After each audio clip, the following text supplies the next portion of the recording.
Good morning. Good morning. This is Robert here on Jobs Friday. Had to tell you guys about the day today.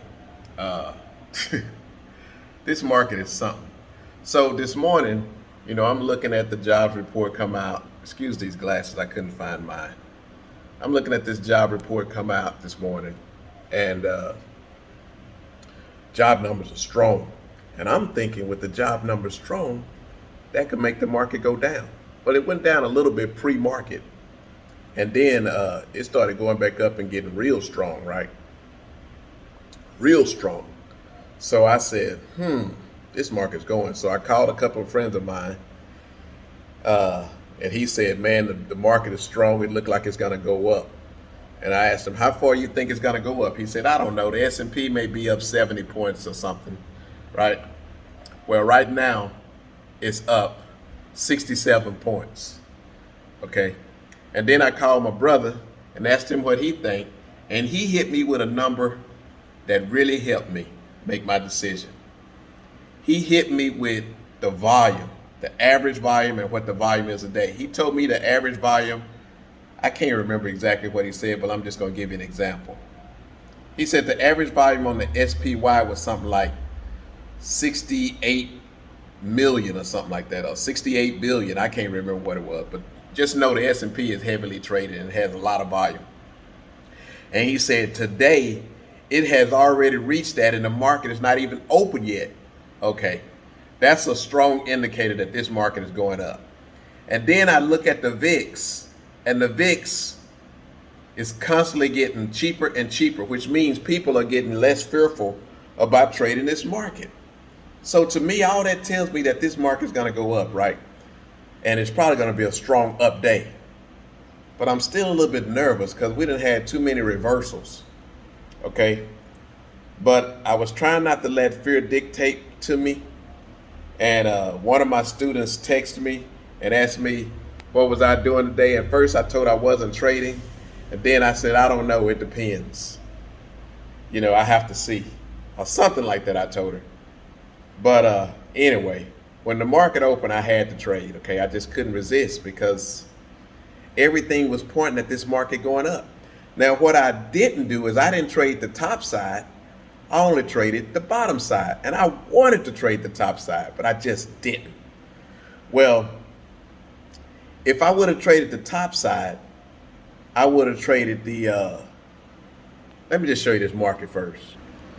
Okay. Let me make it a little bit bigger. That's showing a lot of yesterday's trade. Let me make it a little bit bigger so you can see what's really going on. Okay. And then let me shrink this to what it normally would be. Put it back to 0.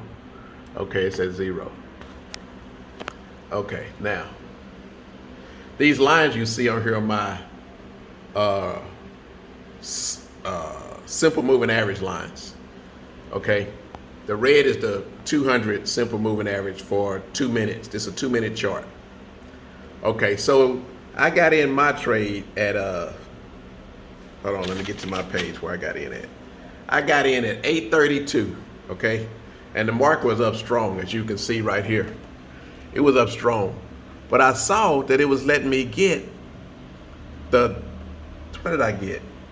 I got the 3760s, which was 50 points below yesterday's close. I said, you know what? And the market was up like 50 points this morning to open up.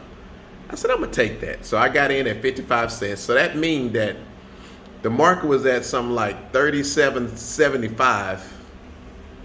Yeah. And I had the 36.70, which means I was like 105 points away from it. So even if I would have been wrong, I had a chance to maybe get out at a small loss and not take a big loss. So I took a chance, okay? And I also looked at that I had the 200 simple moving average as a protection, as a resistance point or a support line, okay?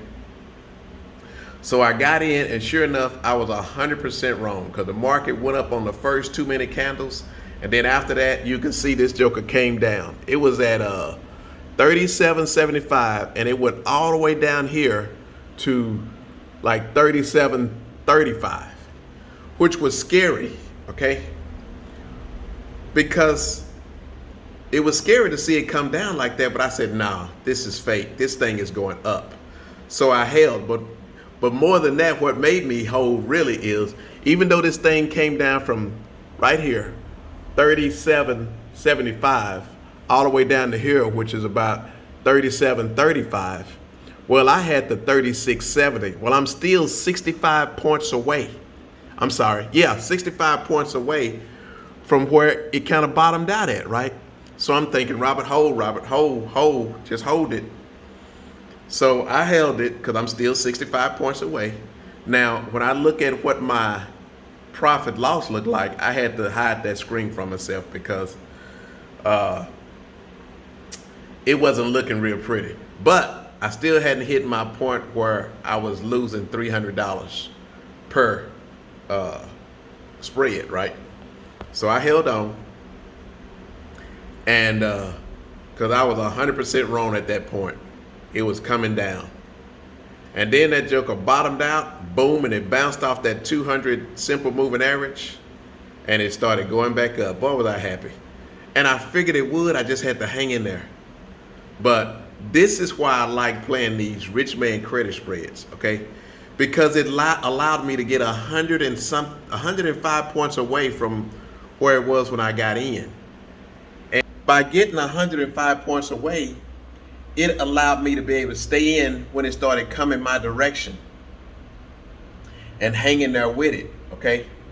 Now, I could have got the top side as well, and I would have made money quicker, because the top side, I could have got the 38.60s, and as you see, when I pull down like that, that 38.60 went to 5 cents, and right now that 38.60 is trading for you. That 38.60 is trading for 8 cents, okay? And that's with the market going back up the way it is. All right? Now, I want to show you my position just so you can see it. I'm so far away it's not shown on the screen, so I got to shrink the chart so you can see it. Okay. You see my position way down here at the bottom? You can see my mouse moving right here. This is the 38.70s. Is that right? I'm sorry. 38.60s. I was thinking I had, no, wait a minute. 38.70s. Okay, that's right. The 38.70s. And now I'm 86. The market is at, let me show you what the market is at so you can see it. Okay, the market is at 37.86, and that's just to get down to 3,700. And then I got the 36.70, so 30 points below that. So 86 plus 30, can't count right now. If that was 70, that'd be 100. So I'm about 116, 115 points away right now, okay? But anyway, let me show you my position right now, because I only got one. It's going for 28 cents right now, and I got in for 55. I'm probably gonna ride this thing to 5 cents or at least 10 cents, and maybe I might go to 0. And the reason why I say that is because I might actually start playing some iron butterflies, because the VIX is at 24.15. We're in that point where you can start doing some of my advanced strategies and playing the iron butterfly on top of your Richman credit spreads, just to produce you a little bit extra money. Anyway, I wanted to show you guys this because I was 100% wrong in the beginning. Then it came back and I'm right. And but the good news is I'm right, but I'm at the worst point of the market today. I was 65 points away. So even when I was wrong, if it wouldn't have went down, too much further than that, I still would have been a winner today. So anyway, this is why I like the Richman credit spread, guys, because you do not have to be right to win. Okay? Now it can scare you. Don't get me wrong, it can scare you, but you don't have to be right to win. But anyway, this is all I got for today, guys. I just wanted to say that this morning. This is Friday morning, jobs report day. And until the next time, guys, peace out and keep it slow.